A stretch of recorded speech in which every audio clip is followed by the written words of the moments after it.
Ja, meine Freunde, was soll ich sagen? So schnell geht die Zeit. Knapp 2 Jahre sind vorbei und wir müssen unseren Ecamed-Antrag erneut stellen. Wir müssen ihn verlängern. Und ja, wir gehen jetzt rein, machen die Erstinformationen, wie aktuell die Bedingungen sind, beziehungsweise auch die Preise sich natürlich auch verändert haben in Bezug auf, im Vergleich auch zu vor 2 Jahren. Und ich nehme euch dann auf jeden Fall mit und halte euch auf dem Laufenden. Den Antrag werden wir aber dann erst in wahrscheinlich in einem Monat erst abgeben. Und dann schauen wir einfach mal, wie es aussieht. Also dementsprechend bleibt dran. Na gut, wir sind jetzt draußen und haben uns die ersten Informationen geholt. Und ich werde die jetzt gleich mal vorlesen im Detail. Ich habe einen Zettel hier, was genau benötigt wird. Aber eins kann ich schon mal vorab sagen. Ich glaube, heute das erste Mal, dass ich mich als Ausländer fühle in der Türkei. Und ja, muss man sich echt entschuldigen im Namen des deutschen Volkes an diejenigen, die die Ausländer immer beschimpft haben. Also gerade auch die seit Generationen, seit Jahrzehnten in Deutschland leben. Weil ich befinde mich jetzt seit über 3 Jahren in der Türkei. Und heute das erste Mal offiziell fühle ich mich als Ausländer. Und das hat gewisse Gründe, da werde ich gleich drauf eingehen. Und dabei wurde ich ja noch nicht mal persönlich von irgendwelchen Türken beleidigt, nicht mal direkt, nein, aber von offizieller Stelle sozusagen, vom Staat. Und das finde ich schon natürlich krass. Also Fakt ist, dass es immer noch diese Sperrbezirke hier in und um Alanya gibt. Dazu gehört Kargıcak, Mamutlar, Kestel und Afsala.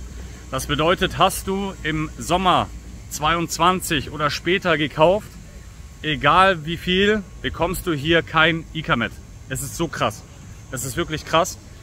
Und du kriegst nur Ecamed, wenn du zwar Eigentum hast, ist ja schön und gut, aber nur, wenn du dann in einem Nicht-Sperrbezirk mietest. Also das ist schon mal total verrückt. Das ist wirklich crazy. Das finde ich wirklich extrem, weil Leute teilweise unwissentlich, auch in dem Fall verarscht werden, abgezockt werden, von Maklern irgendwie in eine falsche Ecke gedrängt werden, zu sagen, ey, kauf mal da. Als Ausländer, du kennst dich in dem Land nicht aus und glaubst natürlich dann jeden Scheiß. Und dann hast du den Salat. Kenne ich eigene Beispiele. Kenne ich jemand. Nicht, ist kein Einzelfall. Haben gekauft in Afsala oder in Kargıcak und haben kein Ecamed bekommen. Und das ist krass. Also man muss extrem aufpassen. Hier aber jetzt einmal ganz kurz zu ein paar Punkten, die du brauchst. Ich bitte dich trotzdem, dieses Video nur als Anhalt zu nehmen und nicht als 100% Gewährleistung, weil es kann, wenn du das Video schaust, je nachdem wann das ist, schon wieder verändert sein, beziehungsweise auch lokal zu anderen Kriterien kommen. Wir benötigen auf jeden Fall als Erwachsener die E-Devlet-PIN, also ja, die elektronische Start auf der App sozusagen, dort kannst du alles managen. Du brauchst neu für uns jetzt hier PTT UETS, da müssen wir noch zur Post und dann dementsprechend irgendwie so ein, ja, kriegen wir eine SMS. Dann natürlich Passport, ganz klar, also auch Reisepass, die alte Ecamed und dann natürlich ganz, ganz überlebenswichtig hier in der Türkei in Tapu. Ja, also die Eigentumsurkunde von deiner Wohnung, ja, die du ja natürlich nicht in einem Sperrbezirk gekauft hast. Falls du 2020 oder 2010 in Afsala oder sonst wo gekauft hast, ist das kein Problem anscheinend. Ja? Aber seit Sommer 22 und danach, wenn du gekauft hast, ist die Wohnung für den Arsch, könnte man sagen. Ja? Wenn du verheiratet bist, brauchst du die Heiratsurkunde und die Geburtsurkunde. Ja, die brauchst du auch. Und wenn du Rentner bist, ja, dann brauchst du natürlich deinen Rentenbescheid. Ja? Wenn du Rentner bist, kannst du auch mieten. In einem Nicht-Sperrbezirk. Kannst du mieten, ist kein Problem. Ja, brauchst du deinen Rentenbescheid, natürlich auch dein Passport, E-Devlet, Steuernummer etc. Das wird ja alles dann standardisiert. Und dann ist das eine ganz tolle Geschichte. Ja, also diese Sachen brauchst du. Das ist Fakt. Und da kommst du auch nicht drum rum. Das wird eine ganz knallharte Schiene gefahren. Es wird, wie ich es in anderen Videos auch schon gesagt habe, es wird ausländerunfreundlich gemacht.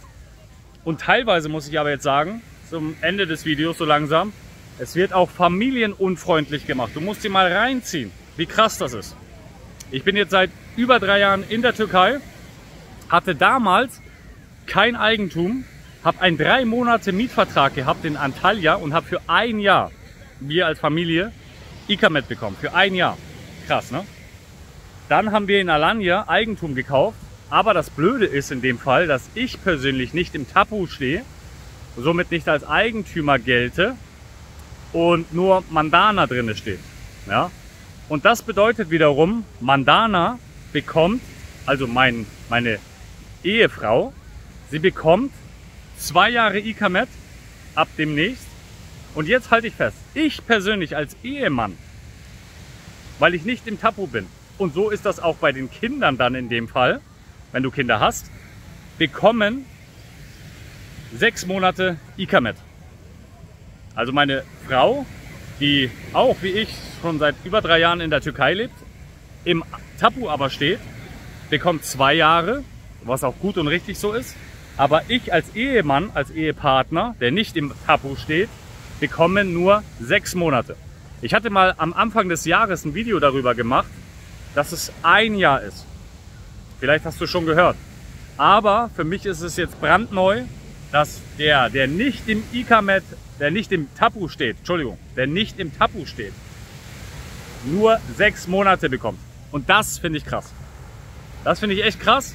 Das ist heftig und das finde ich nicht in Ordnung.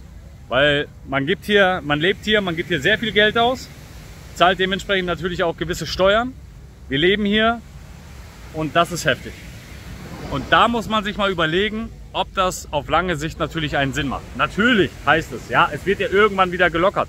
Ja, ganz ehrlich, ich weiß nicht, wann das gelockert wird und ich habe doch keinen Bock, jedes halbe Jahr zu dem Amt zu rennen, dann neu zu bezahlen und dann wieder nächsten 6 Monate. Uns wurde jetzt gesagt, 6 Monate einmal, danach nochmal 6 Monate und dann schauen wir weiter. Schauen wir weiter, ganz genau. Ab 2025 wird brutal. 26, 27 bis 30 brutal. Ich bin sehr gespannt, was kommt. Also dementsprechend, das ist heftig. Zu den Kosten, auch noch ein wichtiger Punkt natürlich. Jetzt aktuell, wir haben damals bei einem ganz anderen Wechselkurs für 2 Jahre jeweils, für Mama, also meine Schwiegermutter, Rentnerin, Mandana und mich, alleine das waren so grob 800 Euro. War der Regelpreis, völlig normal zu der Zeit. Versicherung hin und her. Aber jetzt,